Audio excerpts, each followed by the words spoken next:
Berada di Diskrimsus Cyber Polda Metro Jaya bersama dengan Bang Radenuh di sini. Ya, Radenuh. Saat ini sebagai tersangka kasus pemerasan. Pemerasan, pencemaran nama baik, dan pencucian uang. Nah, yang juga lebih menariknya adalah apakah benar Abang adalah wajah sesungguhnya dari akun @triomacan? Tidak. Saya dulu pernah menjadi pendiri dan jadi admin akun Triomacan sampai dengan 2011. 2012 masih, sampai ibu saya meninggal. Saya lupa itu waktu yang setelah sakit ibu saya meninggal. Setelah itu saya berhenti menjadi admin Triomacan 2000 ya. Terus kemudian kalau sekarang ini kan banyak tuh yang admin-admin lain yang namanya ada admin Triomacan 2000. Ada sekitar berapa ya? Itu, ada sekitar 8 portal dan juga 5 Twitter yang berhubungan. Enggak, itu enggak ada sama sekali, enggak ada kaitan sama saya lagi itu. 5 Twitter itu tidak ada kaitannya dengan hubungannya sama Triomacan 2000 dulu, yang dulu ya. Jadi Anda mengakui pendiri dan sempat menjadi ya, admin, sempat jadi admin saya itu sekitar 1 tahun 10 bulan itu. Siapa sekarang pemegang akun @triomacan? Enggak tahu. Masa enggak tahu? Enggak tahu. Sebagai pendiri Anda enggak tahu? Enggak tahu.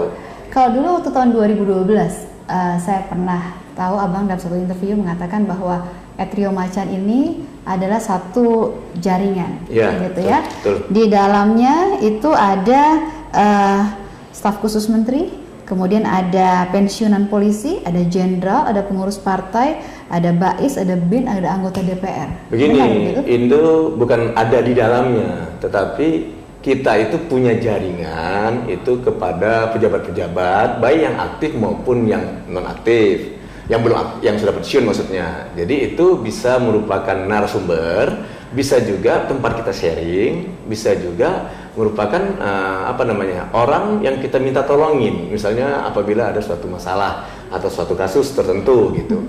Jadi sifatnya hubungannya itu adalah timbal balik, gitu. Timbal baliknya apa tuh, Bang? Artinya kadang-kadang kita memberikan informasi kepada mereka. Misalkan ada seperti pencurian minyak ya.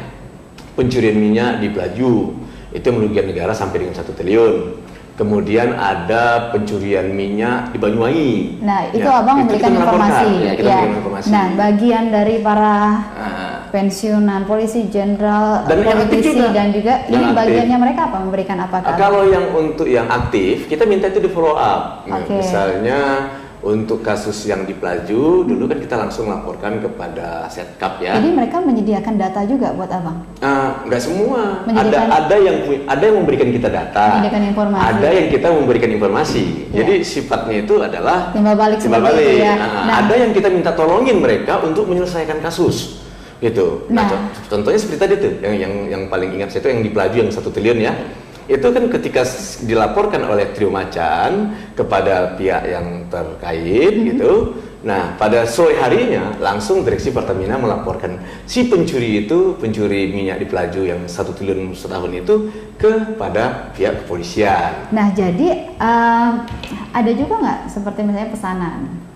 Dari mereka-mereka yang tergabung dalam jaringan menurut Anda tadi, pesanan misalnya ini kayaknya perlu diangkat yang ini, yang ini perlu diangkat, yang ini sudah redam, ada nggak? Jadi begini, kalau yang disebut pesanan itu mungkin kata-kata populernya ya, tapi sebenarnya bukan pesanan. Artinya ada permintaan bantuan untuk diangkat sebuah kasus atau sebuah isu. Nah, itu ada banyak sekali, dan itu tidak hanya kepada para pejabat aktif, pejabat non aktif atau senior-senior kita, tapi kepada siapa saja, gitu.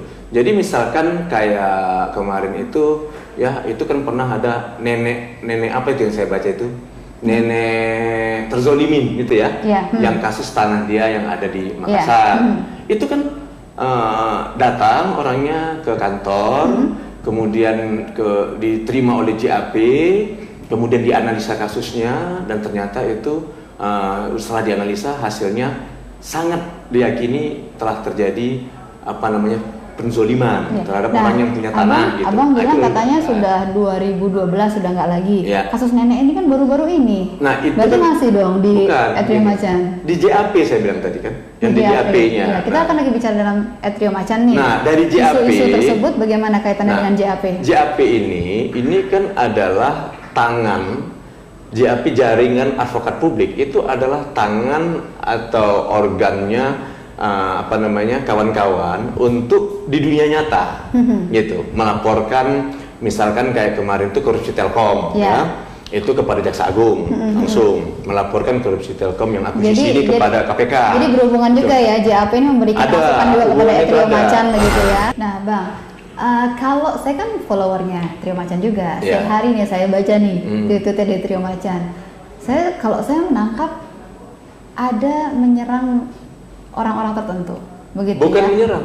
Itu sebenarnya bagaimana? Apakah memang ada tadi dibilang permintaan bantuan itu juga permintaan itu juga termasuk ke dalam itu juga? Jadi gini, ketika saya mengelola itu dan itu nilai-nilai itu kan kelihatan kan diwariskan terus sampai sekarang. Tapi saya nggak tahu ya, karena bingung juga kita ngelihatnya. Ada Trio Macan 2000 pakai nolnya gede lah. Bingung, saya juga bingung kadang-kadang melihatnya itu yang mana yang betul gitu kan. Nah, jadi ini Anda nggak tahu? Nggak tahu. Tidak saling tahu menau. Tidak tahu saling tahu menau. Akun Twitter yang saya berhubungan ini nggak? Bagaimana hitungannya? Mereka punya analisa sendiri. Ada analisa mereka sendiri. Nah, sekarang kan itu kan untuk mengelola itu butuh orang kan. Kan saya pernah baca ada butuh orang 24 jam. Dulu itu waktu saya masih aktif itu 16 orang. Waktu saya masih aktif ya. Iya. Nah kemudian karena soalnya nggak pernah tidur tuh aku betul. 24 jam. 16 orang itu biaya operasional dari mana, Pak? Mana ada biaya? Masa nggak ada biaya? Ngetik tuh ada biaya gimana sih Mbak? Ya kan ada 16 orang yang harus standby terus. Pertama dia tidak ada biaya, yang kedua dia tidak berada di satu tempat, ya. Yang ketiga, ini kan semuanya punya profesi. Ya, saya misalnya sebelumnya waktu jadi admin. Saya siapa sebelum jadi admin? Ya, tidak ada misalnya kemudian ada orang datang terus kemudian tolong dong diangkat isu ini sekian gitu. Tidak ada. Siapa yang pernah membayar mengangkat sebuah isu? Datang orangnya, tunjukkan. Tidak pernah ada. Itu fitnah. Nah, jadi Bang, kalau tadi ini luar biasa. Abang sampai tahu ketika mau ditangkap. Tahu. Apakah berarti jadi jaringan Abang ini luar biasa ya? Kan nggak jaringan saya saja. Bisa sampai sejauh mana Bang? Sampai ke pemerintahan? Saya ini kan orang Republik Indonesia. Itu orang Republik Indonesia, tentu saya punya teman banyak di kepolisian, di Mabes Polri, di TNI AD, di TNI TNI AD terutama ya, di mana-mana gitu ya. Dan saya itu tidak semua orang punya teman seperti itu loh Bang. Ya karena kan